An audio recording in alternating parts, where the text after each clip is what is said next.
So guys, we've been taking a little trip down memory lane recently. If you don't know my last episode, I talked about Ty here in my garage Lopez, the knowledge guy. Knowledge. And this episode, now we're going to be talking about Grant here in my jet Cardone, the 10X guy, 10X.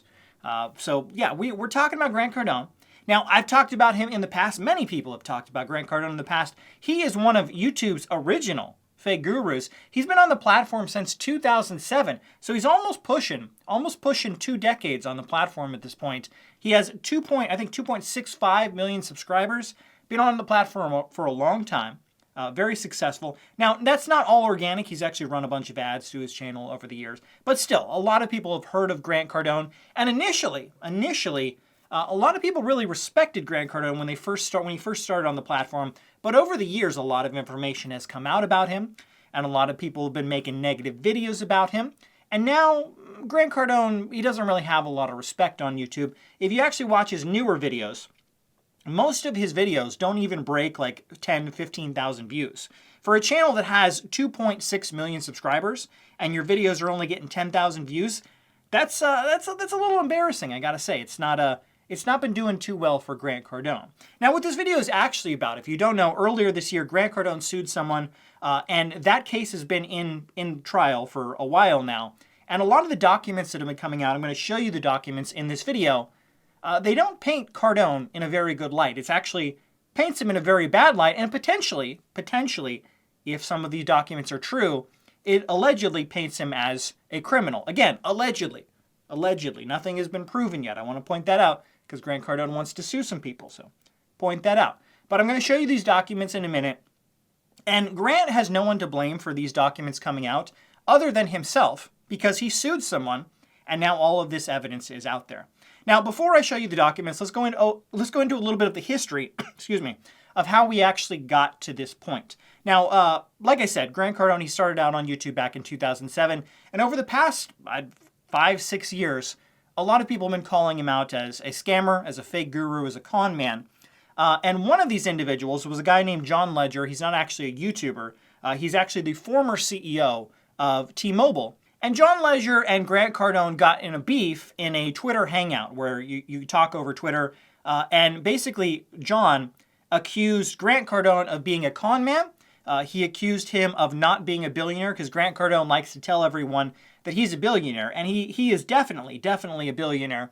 And he accused him of being a con man, not a billionaire, and that potentially what he's actually done in the past couple of years, he claimed that Grant Cardone will probably go to prison in the next year or so.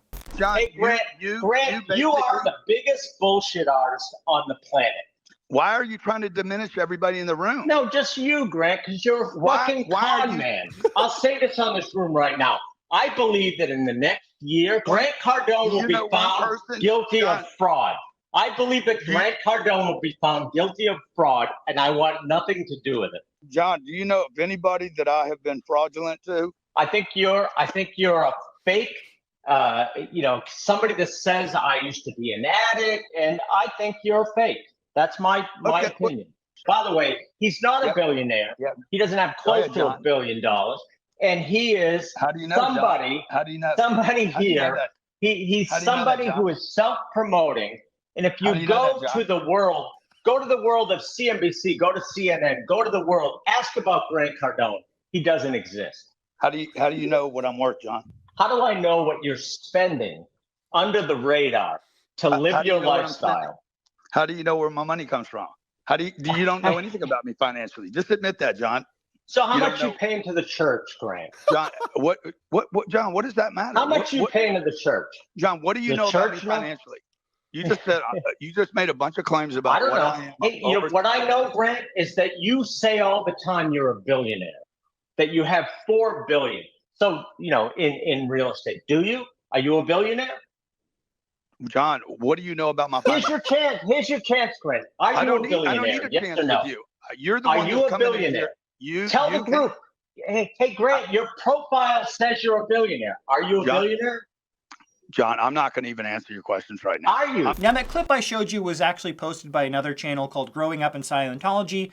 Aaron Smith-Levin, if you don't know, he is a former member of Scientology. He left, now he calls them out. Grant Cardone is still a Scientologist, so he likes to call him out a lot. He posted that full interview, and that was actually one of the main catalysts of why Grant Cardone decided to sue John Legere for all of this coming out. Aaron Smith-Levin has actually been called as a witness in this case as well, since he was the one who initially posted that to YouTube, and it got like, I think, 160,000 views at this point. If you don't know, I actually interviewed Aaron Smith-Levin a couple years ago. I think that video is just shy of 100,000 views, so if you want to go back and watch that, it always brings me great joy when one of my videos reaches that big milestone of 100,000 views, so definitely check that out. But he posted that interview. Grant Cardone was not happy about what the guy said about him in this interview. Grant Cardone, I'm sure he was sitting in his little playpen, drinking his baba, wearing his diaper, probably crapped his pants, crapped his diaper after he saw this interview come out, and he's like, I don't like these people being mean to me. And so he decided to sue John Legere. Now, when he sued him earlier this year, this was a big story. A lot of people covered it. And Grant, he made allegations. He alleged that potentially this was just the tip of the iceberg, that potentially he was going to start suing a lot of these news agencies and potentially some of these YouTubers who were saying mean things about him. But after this case is now in court and a lot of the evidence is coming out, I don't think a lot of YouTubers really have a lot to worry about, because Grant Cardone does not look good from everything that has come out so far.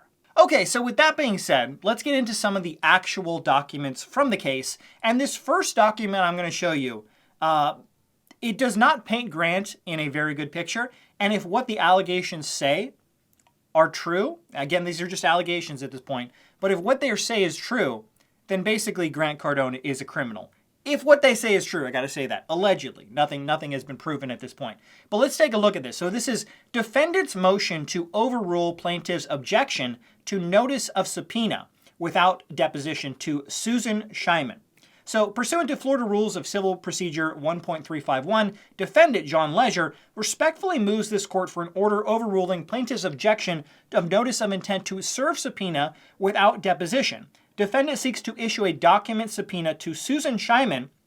Listen to this. Susan Scheinman is the former chief financial officer of Cardone Capital LLC. So she was at the top of Grant's company, all right? This isn't some random lady. This isn't some lady that, used to serve Grant Cardone coffee at Starbucks or something like this. This lady works at the very top of Grant Cardone's company, and listen to what she says later on, right? So it says, a company owned and controlled by plaintiff Grant Cardone. As explained in greater detail below, plaintiff objection is baseless and is interposed by the sole purpose of preventing defendant from discovering documents that are likely to sink his defamation claims in this case. To illustrate, plaintiff claims that Legere's statements described him as a fraud, effectively accusing him of criminal activity, were false. But Scheinman is one of many sources that suggest Legere's statements were true. In fact, Scheinman was allegedly recorded by law enforcement officials insisting that she did not want to go to prison in connection with her work for plaintiff and his companies. And former Grant Cardone executives, including Scheinman, revealed publicly that Grant Cardone tried to burn the place down by frantically destroying evidence so that law enforcement officials could not uncover wrongdoing by plaintiff and his companies. Based on this evidence, commentators have opinion that if Grant Cardone avoids prison, it will be a miracle. Guys, this is a former top executive of one of Grant Cardone's companies, and she is allegedly said to law enforcement that Cardone Capital tried to burn the place down. They were trying to destroy evidence so that the police would not find it, so that Grant Cardone would not go to jail. Do you understand what this is alleging right here? This is alleging that Grant Cardone is a criminal, okay? And this right here would have never come out if Grant Cardone had not sued this guy. Grant Cardone has no one to blame but himself. I know Grant and his team and his lawyers are going to watch this video, Grant, and bare minimum, my worst videos get like 20,000 views. A good video gets 100,000. So let's say somewhere in the middle. Let's say this video, when it's all said and done, gets 50,000 views, Grant. So 50,000 people are going to see me showing a document where this lady allegedly said that you were trying to burn documents to prevent the police from finding them. And this would have never come out if you just hadn't sued John Legere. You have no one to blame but yourself for this. This is the adult equivalent. When you were a kid and like somebody would grab your hand and stop hitting yourself, stop hitting yourself. This is the adult equivalent of this. Grant Cardone is effectively just smacking himself in the face for no reason. Apparently, Grant Cardone has some sort of fetish where he likes to humiliate himself online, because again, none of this would have existed if Grant Cardone hadn't actually sued John Legere for the claims that he made on that Twitter space. Now, in my opinion, this case seems pretty frivolous, and it seems like Grant Cardone is just doing this to be mean to John Legere for saying those things against him, because Grant Cardone is basically going after his entire family for no reason whatsoever. Again, all of the allegations that Grant is saying that John Legere said about him took place in that Twitter space where it was just him, the two of them talking. There were other people as well. But now Grant is actually, you can see from this document, he's actually harassing, according to John Legere.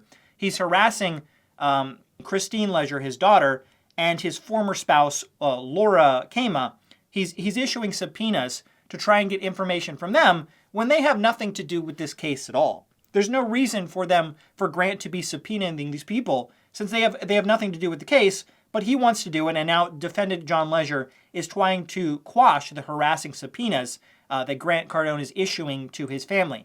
Now from there, it actually gets worse because John Legere is actually trying to get evidence to prove his case from several of the different companies that Grant Cardone has actually worked with over the years, and potentially companies that he doesn't get to work with now because of things from John Legere has said. So one of the claims that Grant Cardone has made is that Fox News and A&E both decided not to have him on their shows because of the allegations that John Legere made against him. That's part of the allegations of why Grant is claiming he lost $100 million because of what John Legere has said. And John has tried to contact these companies as well as other companies in the past. If you know, Grant Cardone was on a show called Undercover Billionaire back in 2019. And John is trying to get documents from all these people from Undercover Billionaire because he claimed, Grant Cardone has claimed that he is a billionaire, and he wants documentation from the company to prove that, and Grant Cardone is trying to prevent that from happening. Now, what's really interesting in this document right here is talking about how Grant Cardone is trying to prevent him, John Legere, from contacting from getting subpoenas of both Fox News and A&E. And the reason that he's doing that, according to Legere, is because there's evidence to prove that what Grant Cardone is saying is just not true. So it says, pursuant to Florida Rule of Civil Procedure 1.351, defendant John Legere moves this court for an order overruling plaintiff Grant Cardone's frivolous objections to Mr. Legere's notice of intent to serve document subpoenas to witnesses that Mr. Cardone himself identified as having relevant information. Because this is just the latest episode of Mr. Cardone abusing the discovery process, this court should reject Mr. Cardone's objections and impose costs for wasting the court and Mr. Legere's time and resources. So it goes on to say, second, Mr. Cardone's objection is contradictory by his complaint because he alleges there that every statement by Mr. Legere identified in the complaint is false. While Mr. Cardone's counsel has been forced to admit in the court of arguments before this court that at least some of Mr. Legere's statements are true. He refuses to identify every statement quoted in the complaint that he now believes is true. So basically what happened is Grant Cardone sued him for $100 million, all these claims, and now Grant's own lawyers have been forced to admit in court that a lot of what John Legere said is actually true. Now, they're not going to be like, oh, this is what he said is true, this is false. They're not being forthcoming as to what information he said is true and which information is false. They're just like, well, some of what you said is false. You're going to have to figure it out later. They're being very shady about this whole procedure. So it says, third, Mr. Cardone's objection is frivolous because it tries to block the investor or prospective investor subpoenas in their entirety, but objects only to the one request discussed above. Therefore, Mr. Cardone's argument cannot sustain his overbroad objection. Mr. Cardone's objection to Fox News and AOE subpoenas should be overruled.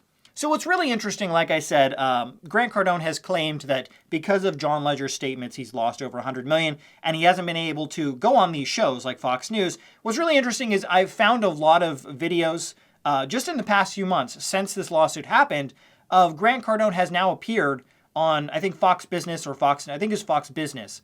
But he's appeared several times on these shows, so it doesn't appear that it has hurt him in any way. Like, you can't make the claim that John Legere has destroyed your reputation, you've lost $100 million, and you can't go on Fox News, and then later you appear on Fox News. So that doesn't really jive with what Grant Cardone is saying in this case. Now, one thing I want to add here at the end is since this case has happened, a lot of people have been digging into, Grant Cardone's past and everything that's happening. And what's really interesting is Grant Cardone, he's into real estate. He gets people to give him a bunch of money and he buys real estate. And he actually bought a property, the Manor at Flagler Village. He's posted photos of this. He doesn't specifically name the property, but it's very clear. There's a bunch of articles talking about it by different companies that this is the property that Grant Cardone has bought. There's a bunch of people claiming that this is the property. Now, what's really interesting is Baller Busters. If you actually go, you can see all of the recent reviews from the Manor at Flagler Village. It used to have really good reviews. It was an upscale property in Florida. And since Grant Cardone's alleged company has taken over, it's received nothing but a bunch of terrible reviews. So let's take a view at some of these. Please read all of the most recent reviews before signing here. Management does not care about residents once the lease is signed. We've had nothing but good things to say about this place up until RPM took over, and ever since it has gone downhill, and it has been months with no AC in hallways. Maintenance requests went from being completed within a day to not even getting an update in 2 weeks, and leasing agents truly do not care about helping tenants, even though it is their job. They're very condescending, and I've overheard how they hate their job's residents. It truly is unacceptable to charge us the amount they do and treat us like this. Do not fall for the sign-on bonus, and it's not worth having to deal with this new management company. Listen to these reviews. Do not move into the Manor. No matter how much money they are offering, it's not worth it. Since the new management took over about 3 months ago, everything about this property has gone down. Here are a few of the issues we face daily. No air in the hallways and elevators for 10 plus weeks. Mold in hallways, on doors, and inside units. Management does not respond to emails. Maintenance requests do not get resolved unless you call and harass them daily. Elevators are not up to code and have not been serviced in who knows how long. Trash chute gets backed up every weekend. Now, there are a bunch more reviews just like this, so it seems like this property that Grant Cardone recently bought, the Manor at Flagler Village, has turned into an absolute dump since his company apparently has taken it over. Now, all of this evidence, like I said, especially with the case documents, and the case documents, there are hundreds and hundreds of filings. I've only gone through a percentage of it at this point. I'll potentially have to make more follow-up videos because it's a lot of damning information, specifically with that one person who was, a former high member of Grant's company claiming that he's burning documents to hide it from the police so that he doesn't go to jail. But all of this, like I said, wouldn't have come out if Grant Cardone hadn't sued John Legere in the first place. So like I said, Grant has no one to blame for this other than himself. Really. And honestly, I think this is probably what's going to happen to Logan Paul as well with that case against Coffeezilla. I think a lot of that information, once it comes out, is going to paint him in a very bad picture as well. But like I said, this case where he tried to sue him for $100 million has only hurt Grant Cardone even more and just makes him look like a bigger scumbag, and potentially, if what those allegations said are true, potentially even a criminal as well. But let me know in the comments below, what do you think about Grant Cardone? Do you think what that lady said has any merit? I'd love to know your thoughts below.